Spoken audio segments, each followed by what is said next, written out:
உங்கள் சசிரேகா சுந்தர். இன்றைக்கி வந்து வாழைக்காயை வச்சு தான் ஒரு ரெசிபி செஞ்சு காட்ட போகிறேன். இது வாழைக்காய் வந்து வறுவல். இதுக்கு பார்த்திங்கன்னா ஒரு பெரிய வாழைக்காய் எடுத்து தோல் சீவிட்டு நீல வாக்கில் நான் கட் பண்ணி தண்ணியில் போட்டு வச்சுருக்கேன். தண்ணியில் போட்டால் அது கருப்பாயிடும், அதனால் தண்ணியில் போட்டு வச்சுருக்கேன். இதுக்கு தேவையான பொருளாக என்னென்னு பார்த்துலாம் வாங்க. சின்ன வெங்காயம் ஒரு 15 வெங்காயத்தை தோல் நீக்கி வச்சுருக்கேன்.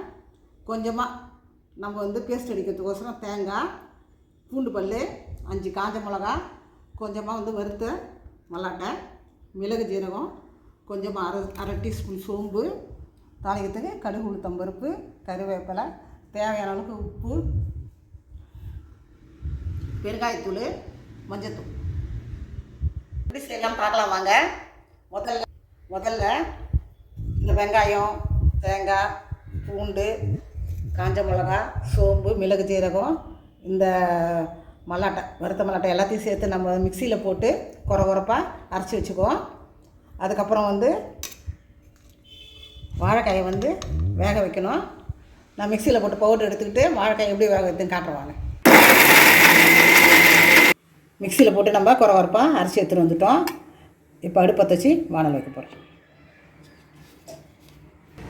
அடுப்பத்தை வச்சாச்சு, அதுக்கு மேலே வானல் வச்சுட்டோம். வானல் நல்லா காஞ்சிடுது. இப்போ இந்த வாழைக்காய் வேக வைக்கிற அளவுக்கு தண்ணி ஊற்றிக்கும்.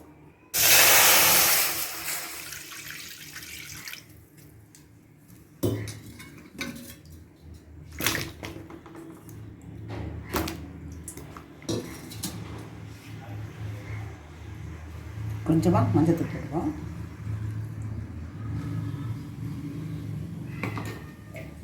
கொஞ்சமாக உப்பு பொடி போட்டுருவோம். தூள் உப்பு கொஞ்சம் போட்டோம். இது கொஞ்சமாக மஞ்சத்தூள் போட்டோம், கொஞ்சம் உப்பும் போட்டோம், தூள் உப்பு போட்டு வச்சுருக்கோம். ஒரு 5 நிமிஷம் இதை வந்து மூடி போட்டு நம்ம வேக வச்சுட்டு அதுக்கப்புறமா நம்ம எப்படி செய்யுதுன்னு சொல்கிறோம். 5 நிமிஷம் ஆகிட்டு நம்ம மூடி தந்து பார்ப்போம்.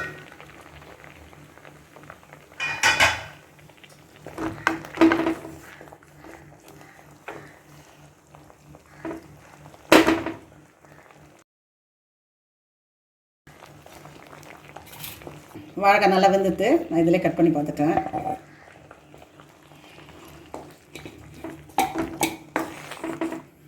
அடுப்பத்தை வச்சாச்சு, வானில் வச்சாச்சு. வான் நல்லா காஞ்சிடுது.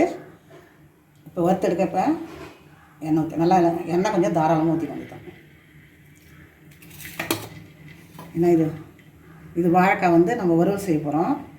அதனால் பார்த்திங்கன்னா எண்ணெய் கொஞ்சம் தாராளமாக ஊற்றிருக்கேன்.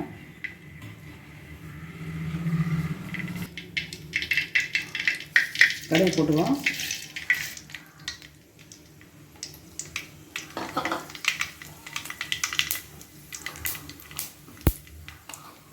கடுகு பொரியும் போது உளுத்தம் பருப்பு போட்டோம். முழு உளுத்தம் இது போனோம்னா கிறிஸ்பியாக நல்லாயிருக்கும். பார்த்தீங்கன்னாக்கா கடுகு தொம்பா நல்லா பொரிஞ்சிட்டு உளுத்தம் பருப்பு நல்லா சேர்ந்துச்சு. இப்போ நம்ம கருவேப்பிலை போட்டோம். நம்ம அரைச்சி வச்சோம். இந்த பேஸ்ட்டில் போட்டு வந்துட்டோம். குறப்பாக அரைச்சி வச்சுட்டோம். இந்த பேஸ்ட் எடுத்தாங்க.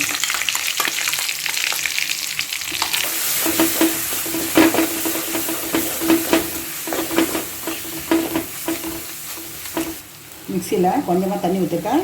இதை நம்ம கழுவி ஊற்றிக்கலாம்.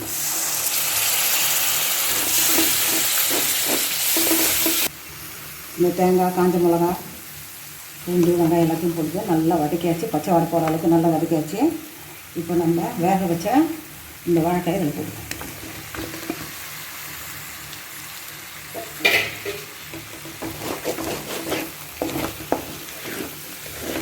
இது டிஃப்ரெண்ட் டேஸ்ட்டில் இருக்கும். இந்த வறுவல் பார்த்திங்கன்னா ஆனால் சூப்பராக இருக்கும். சாம்பார் சாதம், ரச சாதம், தயிர் சாதம் எதுக்கு வேணால் நம்ம தொட்டு சாப்பிட்லாம். ரொம்ப ரொம்ப டேஸ்ட்டாக இருக்கும். நீங்கள் செஞ்சு பாருங்கள். இதில் இருக்கிற நம்ம பேஸ்ட் அடித்தது தான் இதில் வந்து இந்த டேஸ்ட்டுக்கு காரணமே நம்ம அடித்த பேஸ்ட்டு தான். கொஞ்சமாக பெருங்காயத்தூள் போட்டுருவோம். வாழைக்காய் சேர்க்கணுங்களா, அதனால் கொஞ்சமாக நம்ம பெருங்காயத்தூள் போட்டுக்கிறோம். மறுபடியும் கொஞ்சமாக மஞ்சத்தூள். ஏற்கனவே வாழைக்காய் வேக வைக்கும் போதே நம்ம வந்து உப்பு போட்டோம். இப்போ வந்து திட்டமாக உப்பு போடணும்.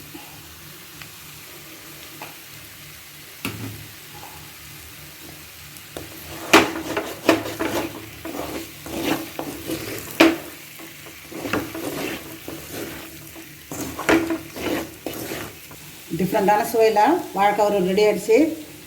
ரொம்ப ரொம்ப ஈஸி டிஷ் தான் இது. நம்ம பேஸ்ட்டு மட்டும் போட்டு எடுத்துக்கணும் வச்சுக்கோங்க. இது வறுத்தெடுக்கிறது ரொம்ப ஈஸி. நீங்களே அடிக்கடி செஞ்சு வீட்டில் செஞ்சு சாப்பிட்டுக்கோங்க. டிஃப்ரெண்ட்டான சுவையில் வாழைக்காய் வறுவல் ரெடி ஆகிடுச்சு. நம்ம அன்னைஸ் கிச்சனில் இது நான் எப்படி செஞ்சேன்னா அதே மாதிரி நீங்களும் செஞ்சு பாருங்கள். செஞ்சு பார்த்துட்டு கமெண்ட்ஸில் சொல்லுங்கள். லைக் பண்ணுங்கள், ஷேர் பண்ணுங்கள், கமெண்ட் பண்ணுங்கள். மறக்காமல் என்னோடய அன்னைஸ் கிச்சனுக்கு சப்ஸ்கிரைப் பண்ணுங்கள். தேங்க்யூ.